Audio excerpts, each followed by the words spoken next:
Un petit peu comment est-ce que c'est qu'ils sont arrivés ici à Normandin.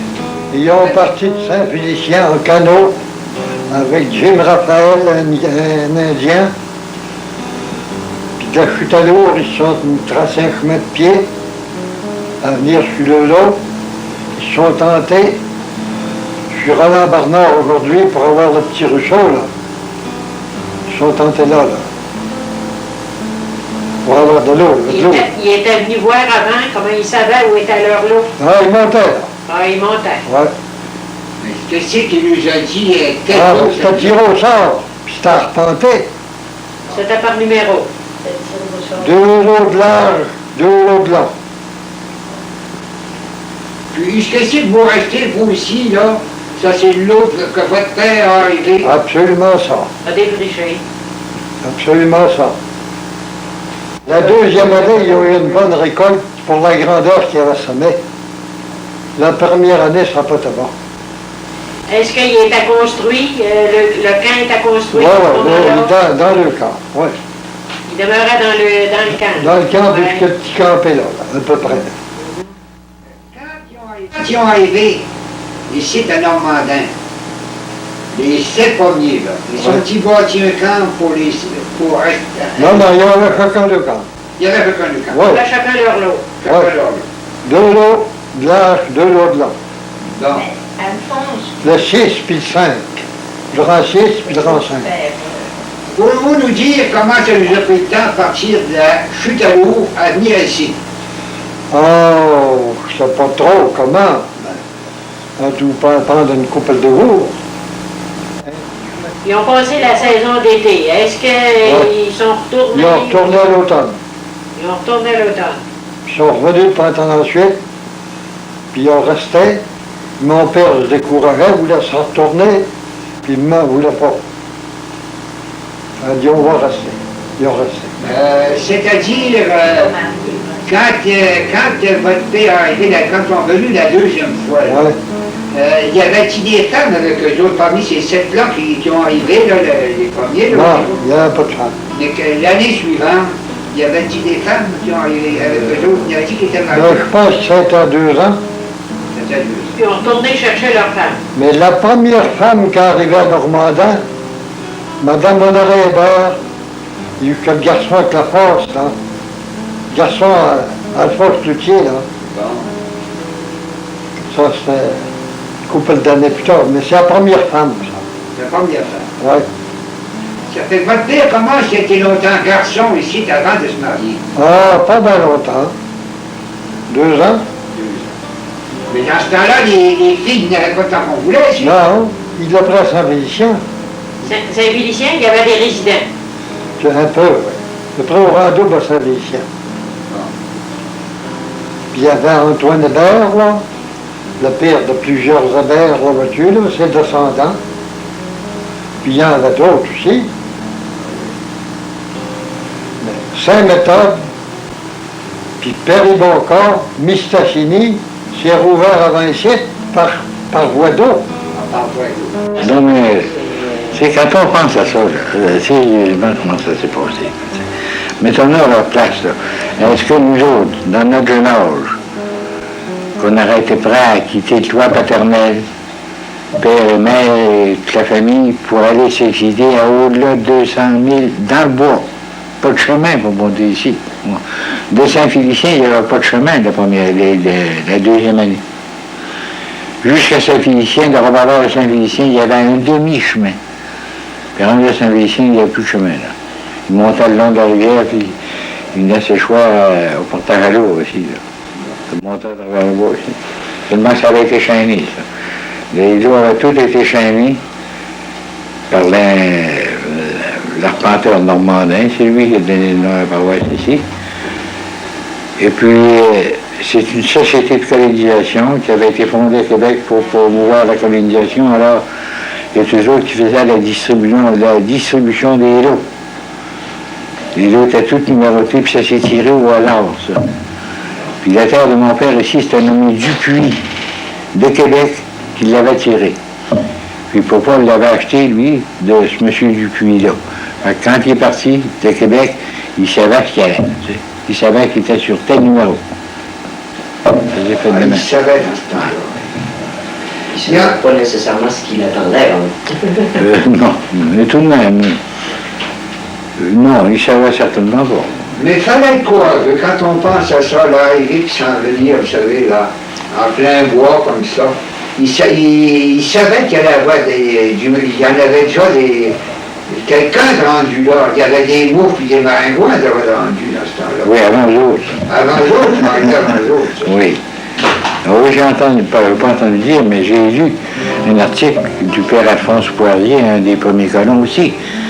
Il disait que ce qu'il avait trouvé le plus dur, c'était pas le froid, c'était pas la chaleur, c'était les mouches. Ça, c'est un véritable martyr. Puis tous les colons s'accordaient à dire ça. Tous les colons s'accordaient. Ça, quand lui dire ça, tout est pour plusieurs, c'est pas la première fois que quand il dit ça. Oui, oui. Votre mère, comment est-ce que c'est pour les c'est elle qui travaillait, qui faisait le linge des enfants, qui faisait le... Pas nécessairement. Comment... Nécessairement. D'abord, première base, quand il y en a un qui aurait voulu le faire faire, il n'y avait pas le moyen. Hein? Et puis, tout ce qui se faisait, tout ce qui se mangeait, pas tout, mais en tout cas, la plus grande partie de ce qui se mangeait provenait de la terre.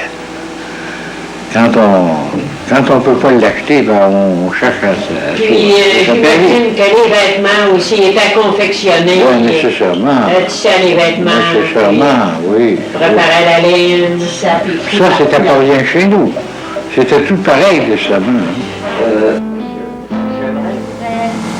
On avait la pompe, par exemple, dans l'eau dans la maison. On faisait chauffer l'eau sous poêle d'un grand brûleur. Puis on avait une machine à laver avec un bras là qu'on fait un tordeur. On avait ça.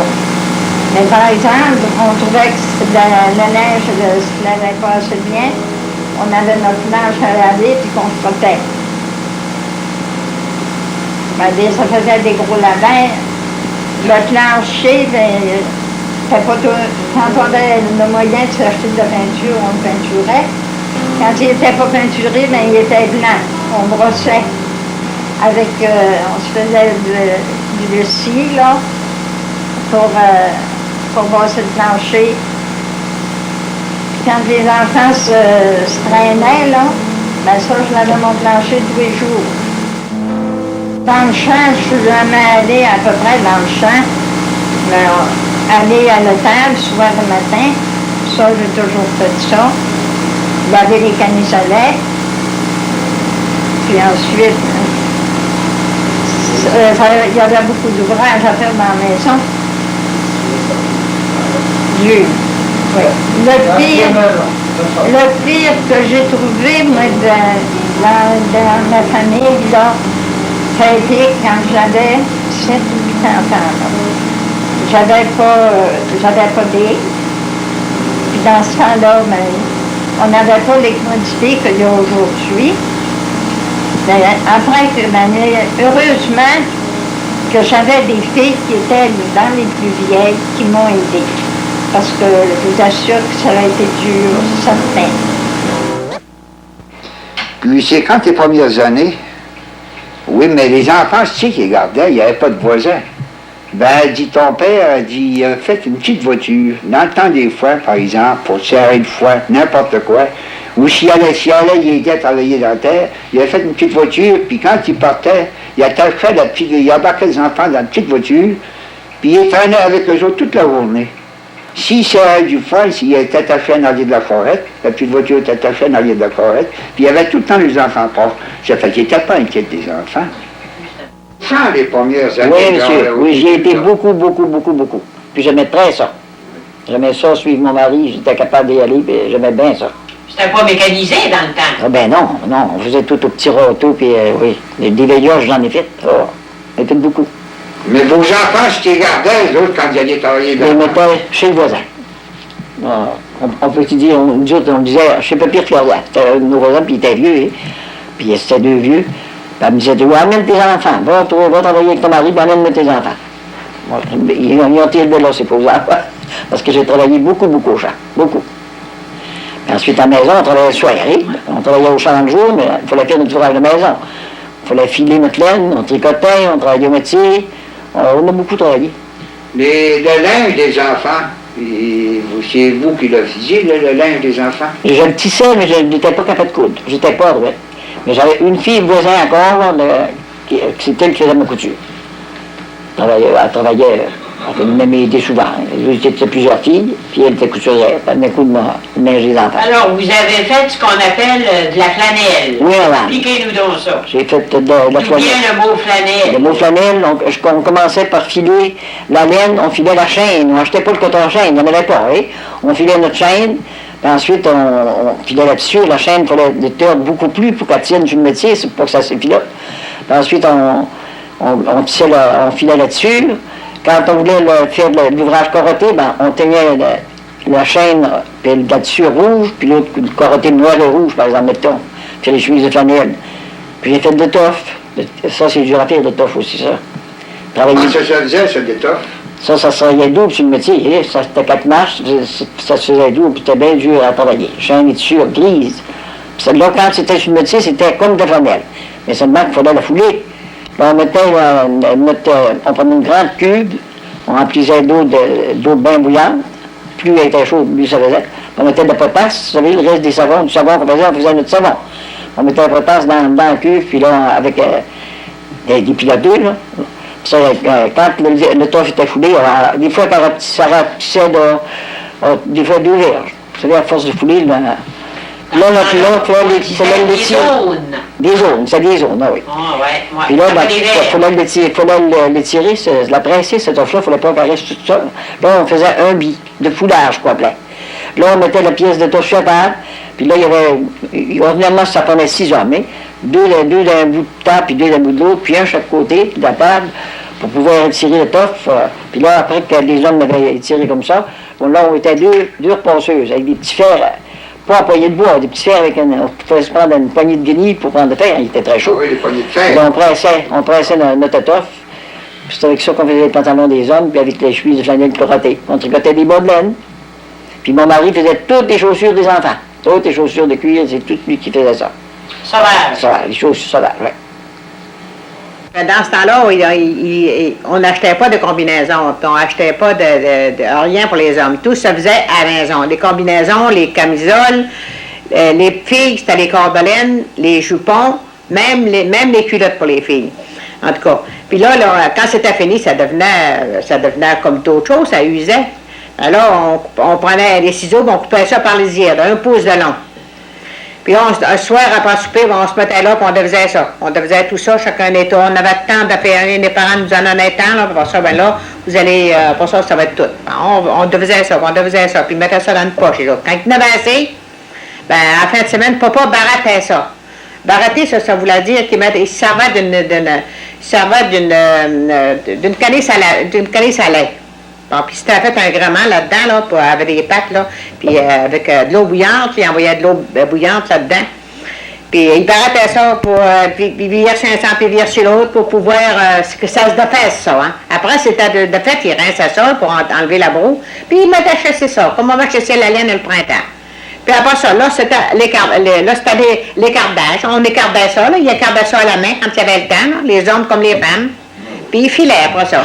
Il filait ça, il gardait ça pour la tissure, parce que la chaîne, ça prenait de la bonne laine, hein, pour la chaîne. Fait qu'il prenait de la laine neuve pour la chaîne, la laine sur le dos des moutons, puis à part que la laine courte des pattes, là, puis ça. C'est ça, c'est ça. Avec le vieux matériel. Ah ben, il en faisait du neuf. Oui, il faisait des couvertes neuves. Et puis, est-ce que vous avez vu tisser de l'étoffe?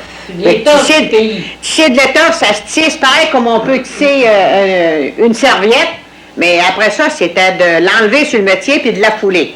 Bon, il mettait des planches, là, puis il mouillait l'étoffe, il la saussait dans l'eau chaude, là, puis il savonnait, il prenait du savon, là, puis il a savonné, là, quand vous voulez la broue, là, puis là, il prenait un bois, là, puis il poussait ça comme ça, en poussant, tout le temps, en poussant, là, pour pouvoir que ça foule, hein. Puis toujours dans l'eau bouillante, toujours de l'eau bien chaude, puis avec des bâtons pour pas que ça se brûle les mains. Puis c'est comme ça qu'il foulait ça. Puis il a rincé pour ça à l'eau froide à la rivière, parce que là, on était proche de la rivière, ben, on va pas y faire ça assez grand. À part que le foulon, pour tuer les cochons, il y avait un foulon dans ce temps-là pour tuer les cochons, ben là, il pouvait mettre de l'eau assez grande là-dedans. C'est comme ça qu'il foulait ça. Après, il mettait à chasser ça, puis là, il se mettait plusieurs hommes, là, puis il tirait bien tiré, là, pour presser. Parce ça, il pressait ça au fer. Fer chaud, on mettait chauffer sur le poêle. C'était l'ouvrage. La mère a taillé des culottes, près de schiste, dans ce temps-là. Avez-vous porté des robes de flanelle tissées à la maison? Des robes de flanelle tissées, non. Ça, c'était pour faire des pantalons d'hommes, des robes de flanelle tissées. Moi, je n'ai pas porté de ça. As-tu porté des chemises de flanelle? Oui, des chemises de flanelle, il n'a porté. Des culottes d'étoffe, OK. Est-ce qu'on cultivait le lin? Cultivait le lin, il brayait le lin. Ça, il filait ça à bord de ça, c'était rude, hein. Faire des paillasses, quand on se couffait, là, hop, c'était rude, ça, le lin. C'était bon, par exemple. Pour faire des paillasses, oui, dans ce temps-là, c'était des paillasses, ça part. On faisait boucherie, puis toutes les, on va dire les vrais mots, les passes des animaux, là, ça, ils vidaient tout ça, puis ils mettaient ça dans une vieille canisse quoi avec, puis fermaient ça. On faisait toujours boucherie l'automne, puis le savon, c'était le printemps. Puis, ils faisaient tout bouillir ça pour ramasser le graissage. Le matin, c'était tout figé, ça ramassait le graissage. Puis, ils faisaient le savon de ça, puis on a du caustique, puis de la cousine. Ils faisaient le savon de ça. Ça faisait du beau savon, ça de paix, hein, on coupait ça, là. Puis en dessous, c'était Saint-Noir, ça, c'était à potasse, on prenait ça pour laver les planchers. Puis ça faisait du beau savon. Avec qui je voulais aller au plancher dans ce temps-là? Moi, je l'ai lavé avec des branches de pinette. Une fois avec des branches de pinette, il n'y avait pas de brosse. Quand c'était un plancher de bois, c'était pas peinturé. On se prenait une branche de pinette, puis on prenait de la lessive, puis on faisait la lessive de sable.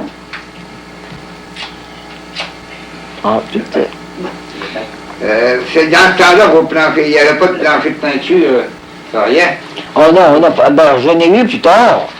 Je n'ai eu plus tard de plancher peinturé, mais là, quand je suis marié en 1915, il avait construit la maison dans l'été, puis c'était pas fini, pas de danger. Puis le pain? Le pain, je l'ai cuit, le pain, puis j'avais un beau four.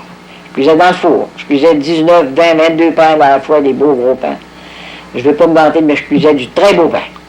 Ouais. Moi, j'ai fait un four, ça.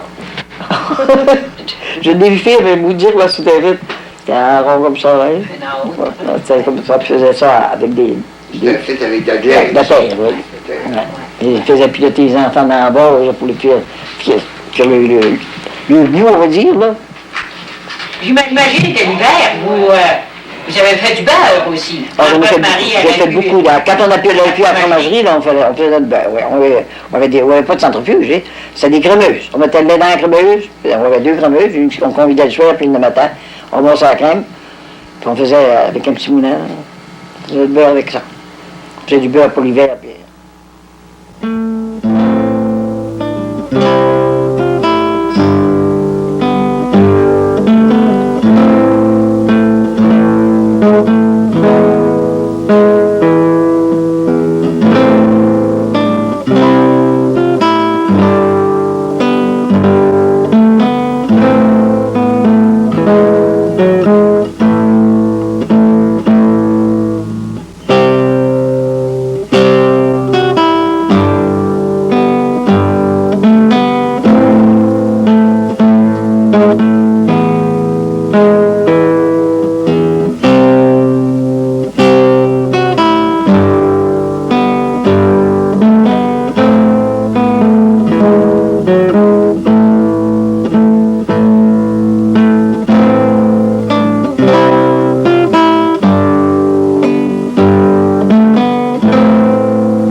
raconter ça. Comment est-ce que c'est que ça pouvait être payant? J'ai encore mon livre de comptabilité de la première année, de 1933. De 1933, j'ai mon livre de comptabilité ici. On avait 3 enfants dans le temps. Ça fait que le 1er mai 1933, ma première paye de fromagerie a été de 4 piastres et 43 cents. J'étais à 2,5 de la fromagerie. Ça fait que le lait, il fallait que j'y allais. J'y allais des fois, je sautais une journée, mais en tous les cas, au moins 4 fois par semaine qu'il fallait que j'aille à la fromagerie, vous savez. Ça fait que c'est... Puis ça continue comme ça. J'ai une paye de 4,43, un autre de 3,63, un autre de 3,78, un autre de 4,81. Ici, j'ai une recette que j'ai. J'ai une poule vendue et 14 poulets, 1 pièce et 25. Ensuite de ça, j'ai 7 douzaines d'œufs qui m'ont donné 1 pièce et 5. Voilà mes payes encore, 5 pièces et 22, 6 pièces et 87, 7 pièces et 35, 6 pièces et 2, 5 pièces et 66. Boulot vendu à Arthur Dion, 2 pièces et 15, une paye de fromagerie. En tous les cas, en résumé, voyez-vous, total des revenus durant l'année. Sur ça, j'ai vendu 4 cochons, 24 pièces. Qui me donnait un total de revenus de 109 pièces et 90 cents. Pour l'année. Pour l'année, ça. J'avais 3 enfants. Puis l'année, j'ai fait amélioration. Voyez-vous, l'année suivante, mon montant de fromagerie que j'ai retiré l'année suivante, 117 piastres et 76 cents. Ça fait que c'est donc à dire, vous savez, qu'on n'aurait pas dans l'argent dans ce temps-là. Mais savez-vous, par exemple, que je n'ai pas connu les dettes. Je n'ai pas connu ce que c'est que de m'endetter.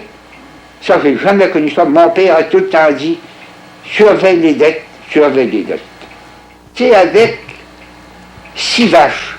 C'est-à-dire 6 vaches dans ce temps-là, c'était, je n'avais 5, c'était leur premier veau, puis il y en a une qui était, on va dire, comment on dit, une vieille vache, hein, une vache rogée.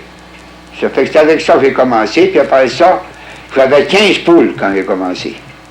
J'ai arrivé, moi, avec 6 vaches, puis 15 poules. C'est avec ça que j'ai perdu, puis un cheval. Puis là, l'été, vous alliez à la fromagerie, mais l'hiver... Ah ben l'hiver... Vos vaches donnaient encore du lait. Ah non! Oh non, l'hiver, voyez-vous, on y mettait à part ici. On s'en gardait une pour le lait des enfants, pour la maison. Dans ce temps-là, il n'était pas question de faire le lait l'hiver, ça. Hein? Ça, c'était à peu près impensable. Le lait pour la famille mais seulement. Oui. Mais l'hiver, par exemple... Il n'était pas un gros utilisateur, mais il passait pour le meilleur utilisateur. On avait 3 vaches à lait. Et qu'on était riches. Le fromage, les cultivateurs apportaient leur lait à la fabrique. On le pesait. Et dans ce temps-là, le lait était payé aux 100 livres. Non pas suivant sa teneur en matière grasse comme aujourd'hui. Ensuite, avec de la présure, lorsque le degré d'acidité du lait était développé, on embrasurait le lait, qui prenait de 18 à 20 minutes à cailler. Et là, on le coupait avec les différents outils nécessaires à cet effet-là. Et ensuite, il nous fallait faire la cuisson du caillé, ce qui prenait environ 25 à 30 minutes. Et là, on attendait le mûrissement ou le développement de la bactérie lactique pour pouvoir sortir le petit lait, séparer le petit lait d'avec le caillé. Et là, c'était la mise en bloc. La mise en bloc devait durer 1 heure, 1 heure et demie, mais à être retournée toutes les 15 ou 20 minutes et maintenue à une température assez élevée pour ne pas qu'il refroidisse. Ensuite, le passage au moulin. le passage au moulin se faisait à la main. Dans ce temps-là, il n'y avait pas de machinerie, il n'y avait pas d'électricité. Alors, tout se faisait à la main. Ensuite, il fallait brasser ce fromage pendant environ à 1 heure jusqu'au développement, comme d'habitude, de la bactérie lactique pour pouvoir en faire le salage, dont le rôle du sel était d'arrêter temporairement le développement de l'acidité. Ensuite, la mise en moule. C'était tout un ouvrage. C'était assez dur dans ce temps-là de faire le fromage. C'était certainement dur, et ça, en santé ou malade, c'était tous les jours. Et le samedi soir en plus. Alors, qui veut dire que c'était 2 fabrications la journée du samedi, qui se terminait assez souvent à 3, 4 et 5 heures le dimanche matin. Oh, les personnes âgées vont se rappeler de ça, que les fromageries marchaient du 1er mai au 1er novembre, parce que les cultivateurs laissaient aller les vaches, comme on dit. Donc, pas de lait. Alors, la fromagerie marchait. Mais la fromagerie ne marchait pas. Donc, il fallait penser à vivre non pas seulement en été, mais il fallait vivre en hiver aussi. Alors, je me suis dirigé vers la forêt, où je suis devenu mesureur de bois. Il y avait du bois. Puis l'hiver, après ça, ben, ce que c'est que vous faisait du bois de chauffage. L'hiver, puis on le vendait l'hiver d'ensuite. Mais pour vous dire comment c'est que c'était payant, par exemple, le bois de chauffage qu'on faisait durant l'hiver, là. Je faisais environ 60-75 cordes de bois. Ça, c'était à peu près la vraie, avec des billots au travers, vous savez, qu'on vendait l'hiver d'ensuite. Mais ça, là, on vendait le bois 1,5 pièce la corde. Ça, comptez ça aujourd'hui, quel salaire qu'on pourrait se faire dans ce temps-là. Vous savez qu'aujourd'hui... Ça, c'était rendu au village, là. C'était rendu au village. Si vous prenez aujourd'hui, commencez à arriver, vous partez de chez vous, vous allez dans le bois, vous bûchez votre corde de bois, puis vous le sciez, vous le mettez à 18 pouces de long, vous le fendez, vous le cordez pour le faire presser durant l'été. Là, l'hiver suivant, vous arrivez, puis vous prenez un cheval, puis vous le chargez dans la voiture, puis ça me prenait une grosse demi-journée, puis venir ma corde de bois ici, puis au village. Ça fait que c'est donc à dire que comptez comment est-ce que c'est qu'on se faisait de l'heure, je vous dis qu'on se faisait pas faire de l'heure. Après ça, ben... Du sarrasin. Oui, oui, madame. Oui. On a fait, je cuisais du pain en premier surtout, là, quand les enfants étaient plus jeunes. Je mettais autant de farine de sarrasin comme de farine blanche pour cuire du pain. Ça faisait du bon pain aussi. Ça ménageait l'eau de farine, on payait la farine chère, 2,25 pièces la poche. Aujourd'hui, ben, on va payer 10-12 pièces, on n'achète plus non plus. Ensuite, on faisait des galettes de sarrasin, ça, on a mangé les tarteaux, on a mangé les tarteaux. On faisait le beurre, pour acheter de la mélasse. L'automne, il y a toujours un petit corps de mélasse. On mangeait ça. On vivait de ça. Le patate, je dis que quand on arrivait au rang 4, c'était pas plaisant d'arriver là. La terre n'était pas faite. On était dans le bois en arrivant. On était accumulé à Héberville. Ben. C'est lui qui a défriché sa terre tout au complet, donc il était commencé à défricher. Elle était commencé un peu. Ouais, il avait acheté sa terre de Tadé Bouliane, frère de Mont-Bouliane.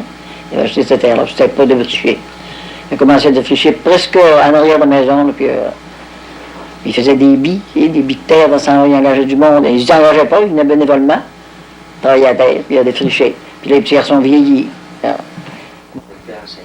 J'ai enseigné 3 ans. Vous avez combien d'élèves? Oh, j'ai des années que j'en avais 52, madame. Quel salaire que vous aviez? Là? Oh, ben ça, c'est plaisant, une belle question. La première année, monsieur, j'ai eu 75 piastres par année. La deuxième année, j'ai eu 100 piastres. La troisième année, 125. Là, ça montait. Je serais venu riche, oui. Vous allez continuer comme ça, vous seriez venu riche. Je serais venu millionnaire, moi. Ben oui. Parce que je me rappelle que les voisins de mon père disaient « Ah, Joseph Boivin, il n'y a plus de misère, il y a une méthode école. » Il donne des gros salaires. Je me rappelle de ça. C'était pas du petit soleil. Comme les autres enfants, j'avais demandé à maman quelque chose à manger dans l'après-midi. Ma mère m'a répondu, pauvre petit garçon, si je te le donne après-midi, tu n'auras pas à soir. Puis elle s'est mise à pleurer. Je ne sais pas si vous avez eu l'occasion de vous rendre compte de ça, mais à l'âge de 3 ou 4 ans, voir pleurer sa mère, là, c'est une chose qui marque un enfant. Oui, il va sans dire que tous les ans, avec ma petite famille, on allait se ramasser des bleuets. C'était pas loin dans ce temps-là, aller au bleuet. À peu près à 3-4 000 du village, puis des bleuets, on en avait tant qu'on voulait. Alors, la femme préparait le lunch et on partait en famille. Les uns faisaient une bonne part, les autres faisaient pas grand-chose. Finalement, on revenait le soir avec une ramasse normale. C'était un bon apport financier, ça? Non. Ça aidait beaucoup? Ça, à ce moment-là, c'était pour nous autres seulement.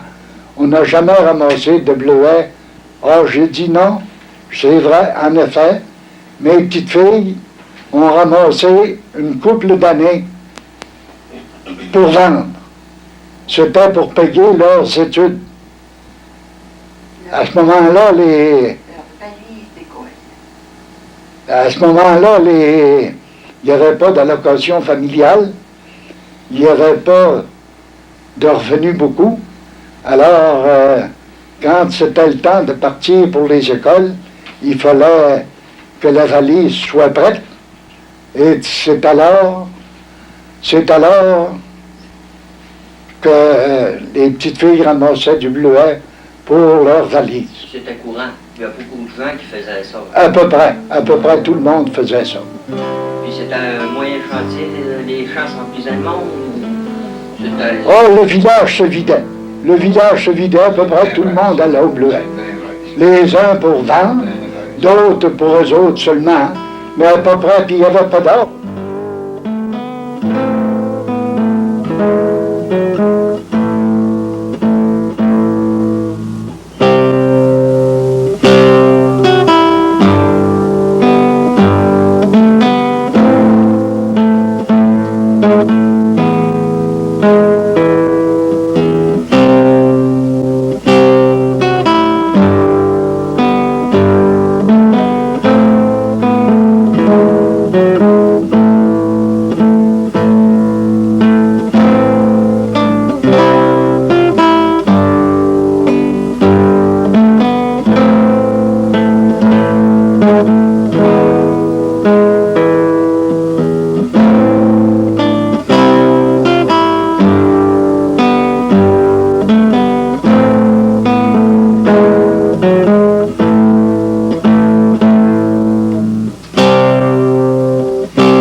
Tout à l'heure, vous avez fait allusion quand j'arrivais au village, de lait chez un parent. Ça, c'était à l'occasion le dimanche. Ah oui. Hein, ou bien... C'était le dimanche. Nous autres, dans ce temps-là, vous savez, c'est pas question d'automobile. Après ça, ben, il y avait, dans ce temps-là, voyez-vous, il y avait des écuries. Même de ça, il y avait des écuries qui se bâtissaient spécialement pour les cultivateurs qui arrivaient du loin pour mettre dételer de chevaux le dimanche. Ah oui, il y en avait qui avaient des écuries spécialement pour ça. Et puis là, ben, nous autres, vous savez, dans ce temps-là, on marquait ça, c'était les gens les plus loin qui arrivaient les premiers à l'église. Puis manquer un dimanche à la messe, ça, ah ben ça aurait été une affaire énorme et terrible pour nous faire manquer la messe. Ça, vous savez que la messe, le dimanche, nous autres, c'était sacré, ça.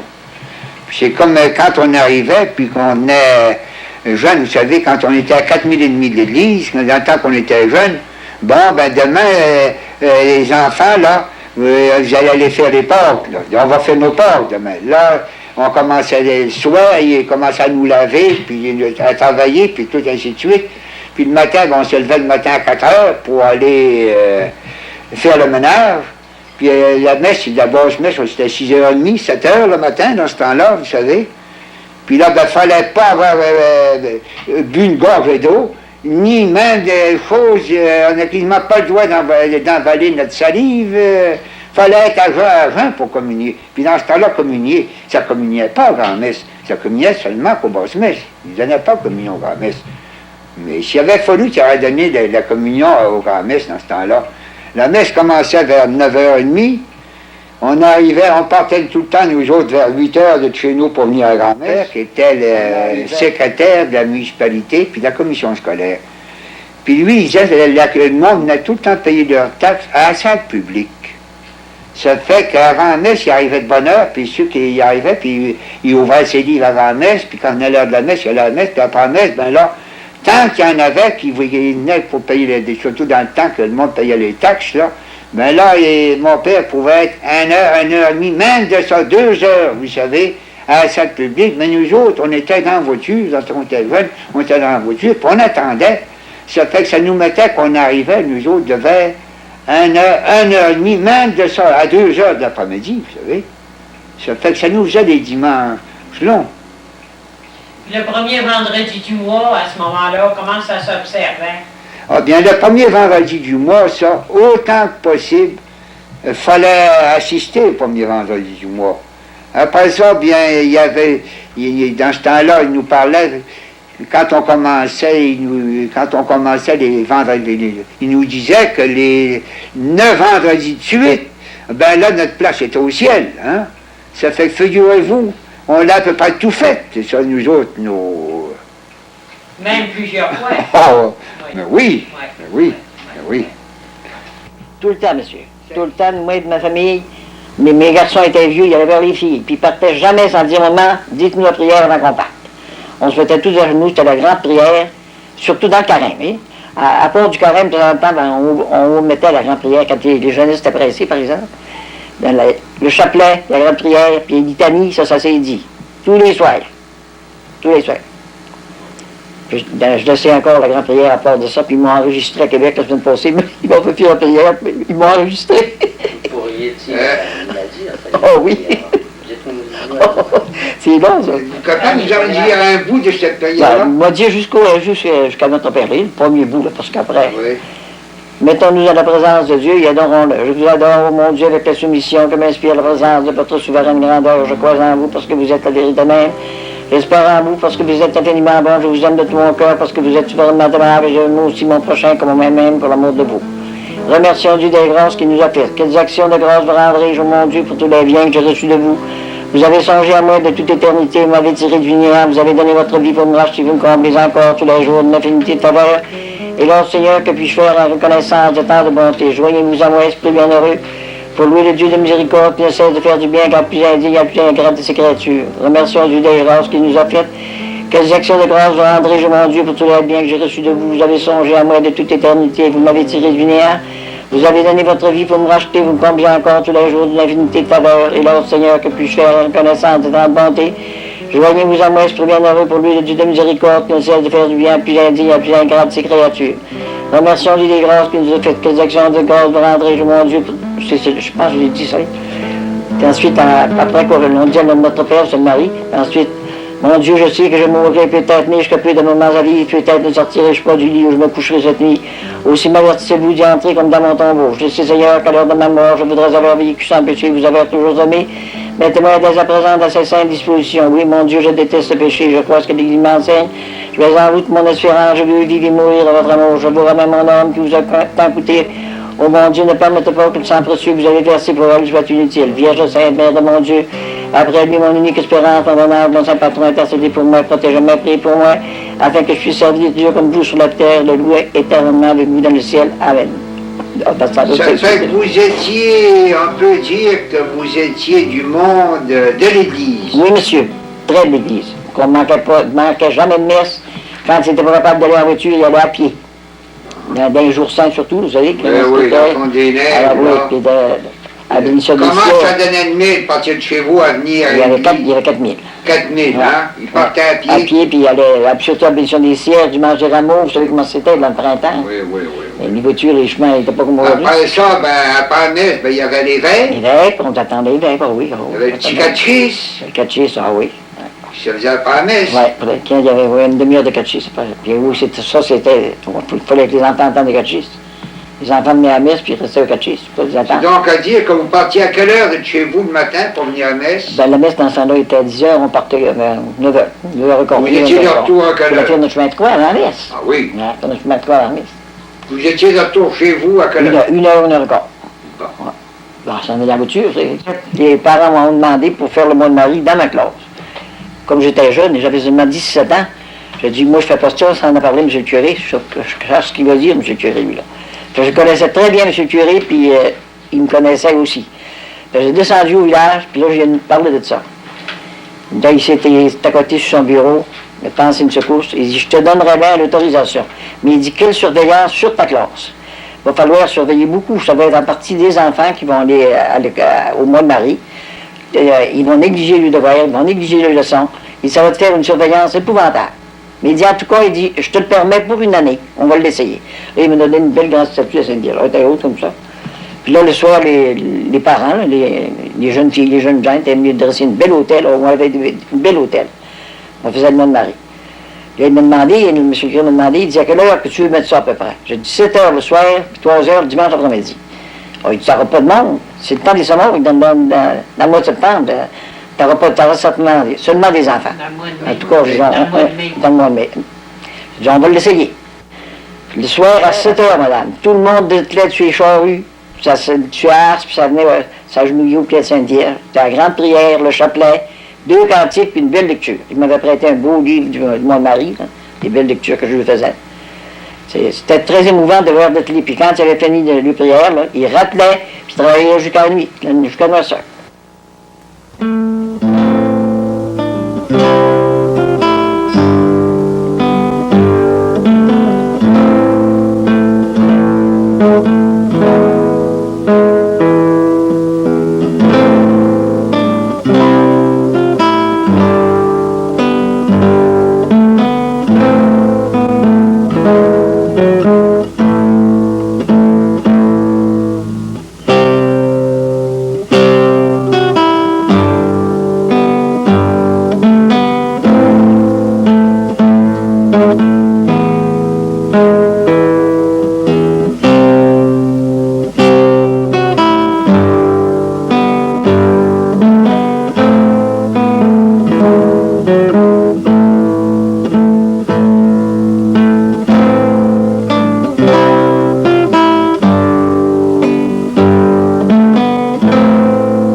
Là, vous savez, la politique, ce que c'est qui se faisait, c'était les fameuses assemblées contradictoires. Il y avait, dans ce temps-là, il y avait 2 partis. Il y avait le libéral, si vous voulez, le bleu puis le rouge, autrement dit. Hein. Bon, il y avait des assemblées contradictoires, parce qu'il y avait les fervents des choses, puis ici, vous ça. Ça ne faisait pas comme aujourd'hui du tout. Puis surtout quand il arrivait des peines nominales. Les partis, il y en avait qui organisaient ça. Dans ce temps-là, ça descendait à Roberval, ça se faisait à Roberval. Là, ils arrivaient, puis chaque parti, eux autres, ils organisaient pour avoir le plus de monde possible, vous savez, pour dire que celui-là va avoir bien plus de chance que l'un que l'autre pour passer. Du monde descend à Roberval, je suis derrière des troupes, vous savez, là, chargé de monde derrière les troupes, puis chargé de monde descend à Roberval à peine nominal, puis après l'Assemblée, ben, ça remontait sur ce monde-là, vous savez. Ça fait qu'il... Mais j'étais comme les autres, vous savez. Mais aujourd'hui, la politique, ça m'intéresse plus pantoute. Ben, il vient de faire réaliser, ça s'est pas produit à Normandin, mais ça s'est produit, j'étais là, par exemple, en politique. Une assemblée contradictoire à Roberval au parc d'exposition. Et puis, ben, il y avait des rouges puis des bleus, dans la zone sans nommer personne, là. Et puis, la voirie, les autorités locales de la voirie avaient organisé un camion pour transporter les gens qui travaillaient sur la voirie pour assister à l'Assemblée, il n'y a plus de monde. C'est un atout de plus, hein? Alors, puis les deux candidats étaient dans le kiosque, là, puis la foule était en avant d'eux autres. Puis on remarquait qu'au commencement, dans le tour du kiosque, là, il y avait un rangée, c'était tous des gens de la voirie. Puis il y avait un type sur le kiosque, là, quand c'était le temps d'applaudir le gouvernement, ben, il faisait rien qu'un petit signe de même, monsieur, puis ça applaudissait. Là. Il y avait un vieux de Normandin ici qui était assis, lui, il avait mal aux jambes, puis il s'était assis le dos au kiosque, sur une bûche, là, pour pouvoir écouter, puis pour l'orateur n'était pas un partisan du bonhomme, ou plutôt c'était le bonhomme qui n'était pas partisan de l'orateur. Donc, à un moment donné, le gars qui était commissionné de faire partir les bravos, là, tout d'un coup, il donne le signe, là, ça se met à se frapper des mains. Le bonhomme le regardait ces gars-là, puis c'était tout adversaire. Il y en avait un en particulier, c'était un bon petit gars, mais il était de ce parti-là. Il était bien gêné. Puis il criait le bonhomme parce qu'il était dur.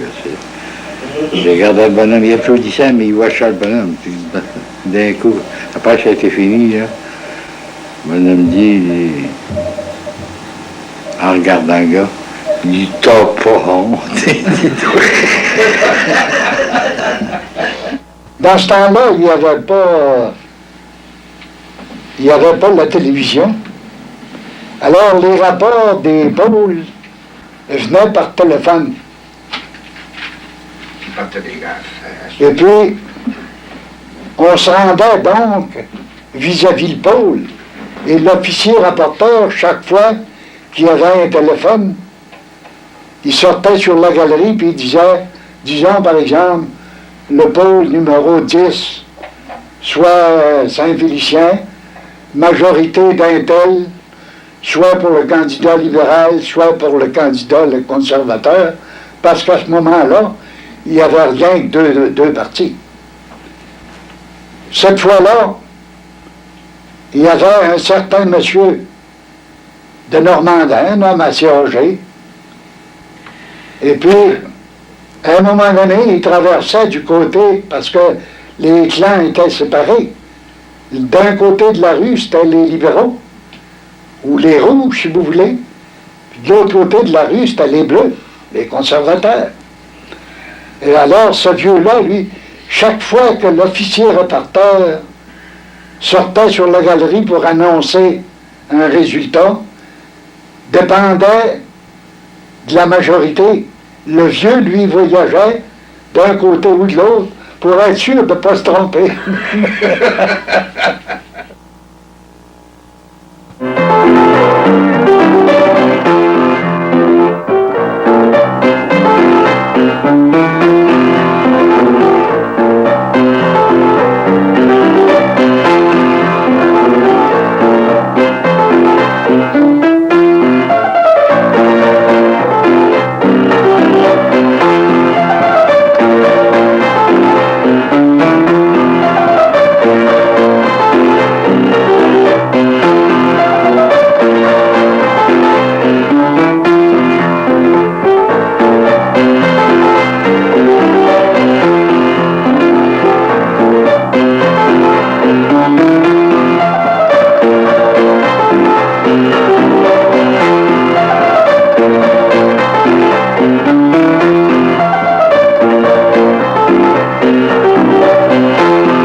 jumeaux pour monsieur qu'on se divertissait très bien.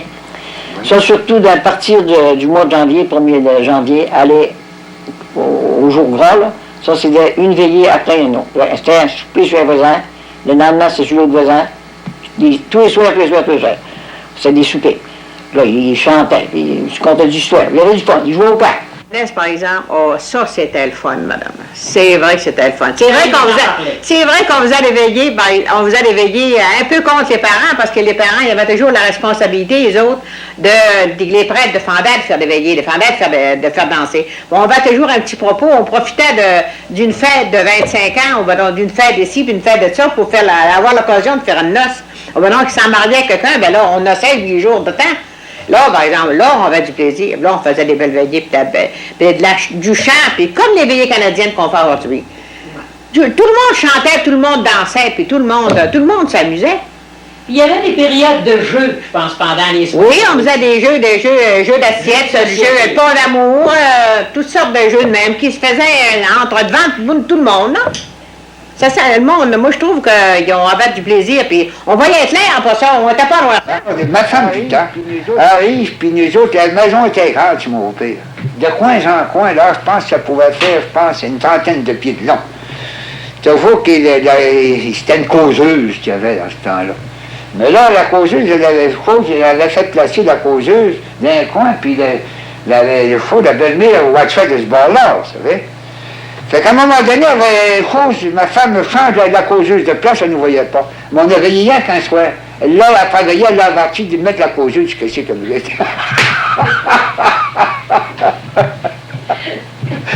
En fait, vous savez, ces petits frères-là, ouais. Ah oui, c'est bien. Ah non, on n'avait pas le droit. Je me rappelle quand on a été... on se mariait, au bout de quelques jours, on s'était donné le mot pour aller s'acheter du lin à Saint-Félicien. C'était en voiture. Puis c'était en hiver, hein, Coteur. Puis il a fallu avoir le chaperon avec nous autres pour aller à Saint-Félicien. Je pense que c'était 30 en bas de zéro. Habillé, par-dessus habillé. Puis ça nous... deux, on a été si bien assis, mais là, le troisième était tout le temps assis sur les genoux de l'autre, vous savez, là. Ben, pensez donc, hein. C'est un peu de folerie, là, ce temps-là. C'était un peu de folerie. On se rassemblait, puis la fin de la veillée, ben, ça finissait à l'heure que ça commence aujourd'hui. 10h, 10h30, on s'en a fini. À cette heure, ben, ça commence à cette heure-là. Aviez-vous le droit de danser? Non. Non. C'est vous vieux, ce temps-là. Ah, on parlait, vois-tu, puis on s'amusait. Vous ne veniez pas dans le salon, voiture? Non, il n'y a pas de salon. Non. On vient avec lui.